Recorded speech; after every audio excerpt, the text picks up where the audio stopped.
Très loin de ce que tu peux penser, il n'y a que 3 raisons qui expliquent pourquoi Ethereum monte et pourquoi il va continuer à monter. Moi, Satrade, conseiller en investissement financier certifié en France, spécialisé sur les crypto-monnaies, et je t'explique des choses qu'on ne voit nulle part ailleurs et qui te feront vraiment progresser. Comme d'hab, n'hésite pas à liker, à commenter, à partager avec un max de tes potes parce qu'on va avoir des datas qui sont hyper importantes et qui vont te montrer ce qui se passe réellement sur ce marché, bien loin des analyses techniques foireuses ou des données que tout le monde partage et qui ne sont pas celles qu'il faut regarder.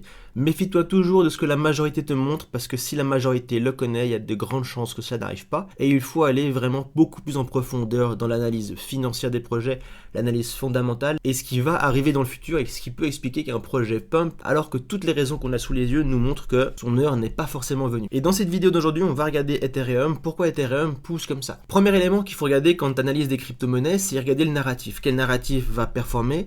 Ici, on va parler des Layer 1 parce qu'on est sur Ethereum, mais il y a d'autres narratifs, les RWA, le narratif des DePIN, de l'IA, etc., etc. Avec globalement tout le monde qui parle des mêmes narratifs, IA, RWA, DePIN. Et on a un consensus général sur l'idée que ces narratifs-là sont ceux qui vont le plus performer sur ce cycle. Moi, je suis pas d'accord, pour beaucoup de raisons que j'explique à mon groupe privé et que j'explique sur Discord. Donc tu peux aller voir le lien en description, nous rejoindre sur Discord, et tu pourras voir pourquoi je pense ça. Tu vas choisir d'abord un narratif qui pour toi serait un narratif qui va être adopté, un narratif qui va susciter l'investissement des très gros portefeuilles. Et une fois que tu vas entrer dans ce narratif, tu vas regarder toutes les cryptos qu'il compose. Donc tu vas regarder les grosses cryptos, les plus petites, parce que, petit spoiler, c'est pas parce que tu as une crypto qui est nommée numéro 1 en termes de market cap dans un narratif que c'est la meilleure. Bien loin de là. Et donc si on rentre dans les layer 1, qu'il faut regarder pour faire une analyse comparative, tu seras d'accord avec moi je pense, c'est regarder les fees que génère la blockchain, regarder surtout par rapport à ses concurrents la qualité de la blockchain. Et qui dit qualité de la blockchain dit qu'on va regarder deux choses principales. 1. La vitesse de transaction de la blockchain et 2. Le coût de cette blockchain. Parce que forcément, si une blockchain est bien plus rapide qu'une autre et bien moins chère, elle sera plus utilisée. Et si elle est plus utilisée, elle va générer plus de fees, etc., etc. Et donc, un investisseur aguerri qui va regarder ces données comptables va se dire très bien, j'ai une blockchain en face de moi qui est plus compétitive que les autres, qui est moins chère et qui donc sur le papier est meilleure. Et si elle est meilleure, je veux aller sur le projet qui a le plus de chances d'évoluer dans le futur. Je veux pas aller sur celui qui est à la traîne. Et donc ça c'est un premier élément qu'il faut regarder, divisé en deux étapes, la vitesse de transaction et les coûts sur la blockchain. Et quand tu regardes les vitesses de transaction, ici tu as justement le classement des blockchains de la plus efficiente en termes de vitesse à la moins efficiente et tu peux voir que Solana c'est la première. Si on cherche Ethereum, tu peux voir qu'on peut descendre, on peut descendre. Si on reste sur les Layer 1, tu peux voir qu'il y a beaucoup de Layer 1 qui surpassent Ethereum. Solana, ICP, BNB, Stellar, on va pas toutes les faire, mais si on cherche Ethereum, il faut descendre plus bas.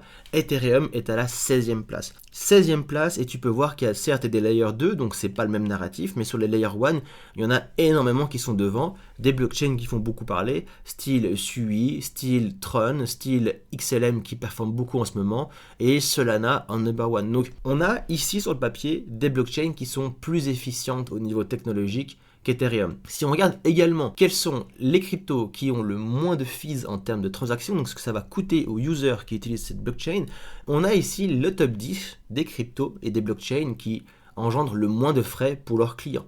Donc les frais c'est quoi? Simplement tu veux faire un transfert blockchain d'un gros montant ou d'un montant un peu plus petit et du coup tu vas utiliser une blockchain, un réseau blockchain pour faire ta transaction. Ça va te coûter des sous, ça va te coûter un certain pourcentage de l'argent que tu veux envoyer. Et tu as ici le top 10 des blockchains les moins chères. Et comme tu peux le constater, Ethereum n'est pas dedans. On retrouve des blockchains Layer 1 très utilisées, Solana, Algo, TRX, ADA, XLM. Donc de nouveau, des concurrents du même narratif qui, on l'a vu, sont plus rapides qu'Ethereum et également moins chers.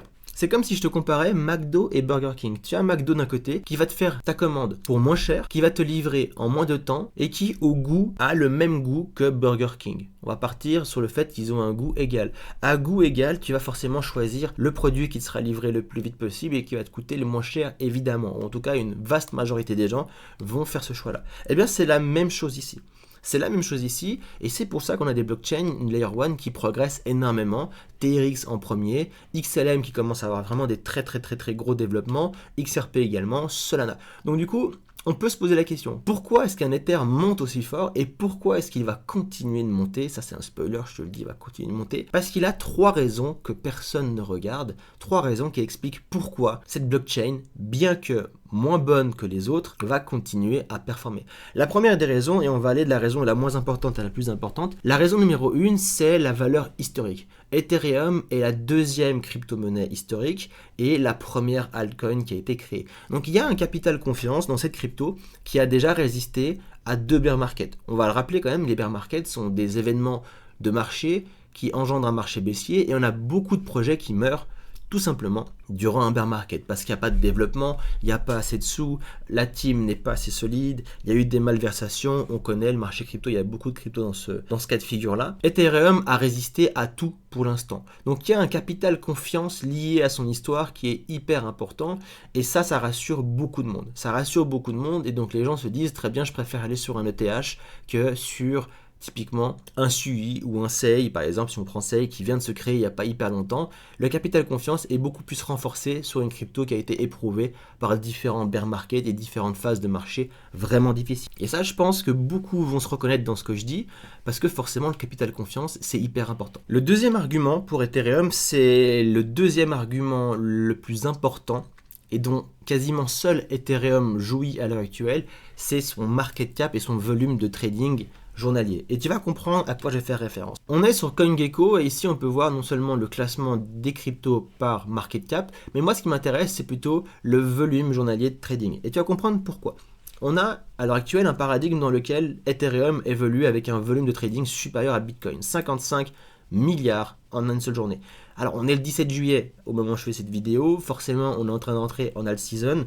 Abonne-toi d'ailleurs à la chaîne parce que je ferai la vidéo demain là-dessus avec les vrais éléments qu'il faut regarder et dont personne ne parle. On a un volume de trading aujourd'hui où Ethereum est le plus gros volume de trade si on enlève les stablecoins. Et ça, il faut le mettre en relation avec le market cap de 416 milliards où à l'heure actuelle, je te le dis dans chaque vidéo, le marché devient institutionnel. C'est-à-dire que vous avez des très gros portefeuilles qui viennent avec des milliards et des milliards et des milliards pour acheter des crypto-monnaies. Mettez-vous à la place de ces très grosses institutions, fonds de placement, banques, même des banques centrales qui débarquent, qui commencent à acheter du Bitcoin. On a beaucoup de monde qui commence à acheter des Ether également, via les ETF, des compagnies qui commencent à mettre leur trésorerie en Ether. Il faut vous dire une chose, c'est que ces très gros portefeuilles, ces immenses portefeuilles en milliards ne peuvent pas rentrer sur des cryptos style SUI, ne peuvent pas rentrer sur des cryptos style XLM, style hype. Ils ne peuvent pas rentrer là-dessus. Pourquoi? Parce que je vous le disais, ils ont des portefeuilles en milliards, pas 1 milliard, 2 milliards. Des 5, 10, 15, 20 milliards. C'est ça les portefeuilles qu'ils ont. Et donc, quand vous voulez prendre des positions aussi grosses, vous ne pouvez pas rentrer sur une crypto qui est faiblement capitalisée par rapport à votre investissement. Vous ne pouvez pas rentrer avec un investissement massif sur une crypto qui n'a pas un volume de trading journalier assez élevé, non seulement pour absorber vos ordres d'achat, mais également absorber vos ordres de vente quand il sera temps de prendre du profit. Et donc, si on regarde un petit peu ici les cryptos qui peuvent absorber ce très gros flux institutionnel, il y a Bitcoin, il y a Ethereum, à l'heure actuelle il y a XRP, peut-être, je dis bien peut-être, Solana de temps en temps, quand il y a du pump et qu'il y a beaucoup de transactions, passer ces crypto-monnaies-là, j'enlève les mêmes coins parce que les vrais investisseurs ne rentrent pas là-dessus, parce que bon, c'est un autre sujet, mais c'est des cryptos de merde sans fondamental ni rien derrière, donc c'est pas là qu'il faut rentrer, mais c'est pas le sujet de la vidéo. Ces très gros portefeuilles ne peuvent rentrer que sur les cryptos surcapitalisés, et à l'heure actuelle, il n'y en a que 4 ou 5. Voilà. Il n'y en a que 4 ou 5, dont Ether. Et donc Ether jouit de cet énorme argument que c'est une des seules cryptos institutionnelles sur lesquelles elles peuvent mettre des immenses volumes. Dites-vous bien qu'avant ça, elles étaient sur le S&P 500, le Nasdaq, des marchés qui sont capitalisés à hauteur de 45 à 60 trillions de dollars. Là, on rentre sur un marché, c'est du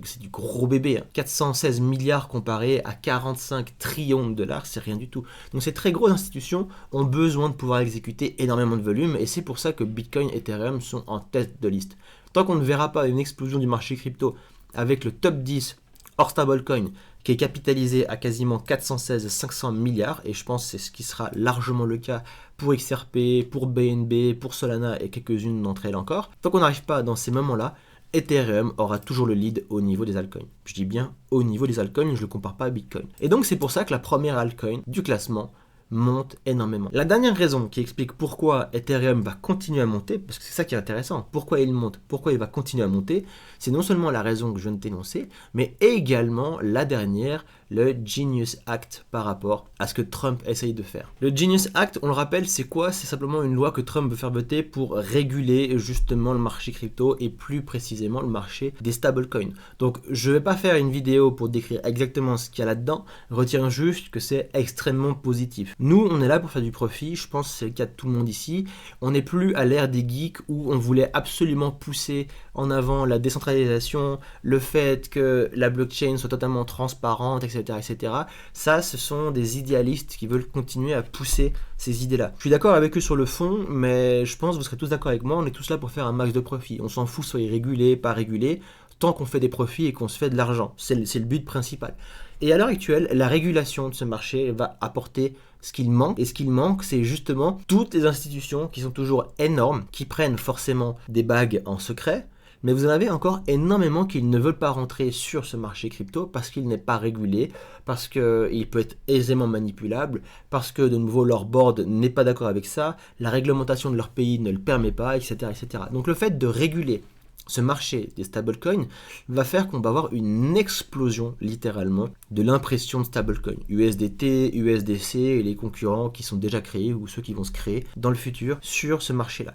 Et donc il faut anticiper ça. Il y a eu un premier rejet, vous avez vu, Trump hier a mis la sauce à ceux qui ont voté non, et en gros ils vont changer leur vote. Voilà. Je ne sais pas quelle est la teneur de la discussion qu'ils ont eue dans le bureau ovale, mais je pense qu'il aura bien remonté les bretelles, et ils vont revoter, et en gros ça va passer, voilà. On sait que ça va passer, et ça va apporter un énorme boom au marché crypto et au marché des stablecoins. Et donc quand on sait que c'est une loi qui vise justement à réguler les stablecoins, que quand elle va passer on va avoir une explosion de l'impression des stablecoins, il faut forcément se demander, d'un point de vue liquidité, d'un point de vue comptable, d'un point de vue financier, qui va en hériter le plus. Et il faut donc aller regarder quelle est la blockchain, quel est le projet à l'heure actuelle qui centralise le plus de stablecoin. Et on retrouve une crypto qui à l'heure actuelle n'a aucun concurrent par rapport au stablecoin qu'elle a sur sa blockchain, et c'est Ethereum. Ethereum qui a la bagatelle, si on arrondit, de 50% de l'ensemble des impressions de stablecoin. Pourquoi?